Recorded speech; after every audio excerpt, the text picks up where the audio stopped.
સાબરકાંઠા જિલ્લાના Himmatnagar B division police સ્ટેશનમાં ગઈકાલે એક ગુનો દાખલ કરવામાં આવ્યો છે. ગુનાની વિગત એ પ્રમાણેની છે કે બે આરોપીઓ છે, કિશોર પ્રજાપતિ તથા ચંદ્રકેતુ પ્રજાપતિ, જે પોતાના આર્થિક લાભ મેળવવા માટે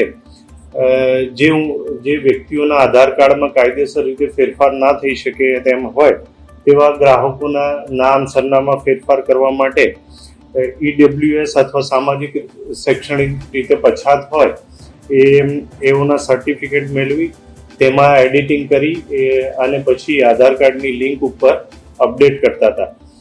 જે બાબતે LCBના પોલીસ કર્મચારીને બાતમી મળતા કાર્યવાહી કરવામાં આવેલી અને ગુનો નોંધવામાં આવેલ છે, જેમાં લેપટોપ, સ્કેનર, પ્રિન્ટર વગેરે દસ્તાવેજો મેળવવામાં આવેલ છે.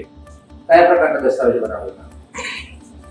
એ જ કીધું કે જેના આધાર કાર્ડમાં કાયદેસર રીતે ફેરફાર થઈ શકે તેમ ના હોય એના માટે એ લોકો એડિટિંગ વગેરે કરી અને એને આધાર કાર્ડની સાઇટ ઉપર અપલોડ કરતા હતા.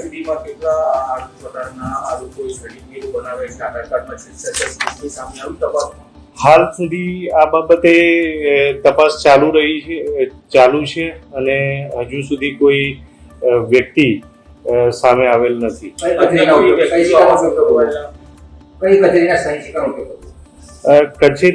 કોઈ કચેરીના સહી સિક્કાનો ઉપયોગ એટલે હિંમતનગર પાલિકા અને ગ્રામ પંચાયતના ને એ લોકો જ પોતે સહી કરી દેતા હતા. હાલ આ બાબતે તપાસ પ્રાથમિક તબક્કા ઉપર છે અને આગળ તપાસ ઉપરથી જે પણ કોઈ સંડોવાયેલા હશે એમના વિરુદ્ધ કાર્યવાહી કરવામાં આવશે. સરકારી સહાયતા અથવા કોઈ સરકારી નોકરી માટે આવા પ્રમાણપત્રોનો ઉપયોગ થયો એવું કોઈ સામે આવ્યું? હાલ સુધી આ બાબતે કોઈ માહિતી મળી આવેલ નથી.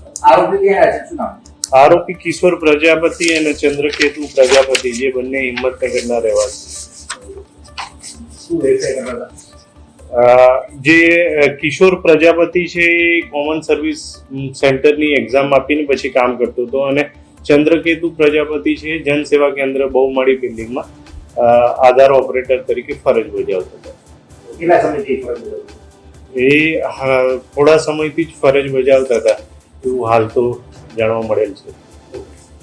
અમે તમને આપીશું પળે પળના સમાચાર. જો તમે અમારા નિર્ભય માર્ગ ન્યૂઝ ચેનલને સબસ્ક્રાઇબ કર્યું નથી તો અત્યારે જ નીચે આપેલા આઇકોન બટન પર ક્લિક કરીને સબસ્ક્રાઇબ કરો અને શેર કરવાનું ભૂલશો નહીં.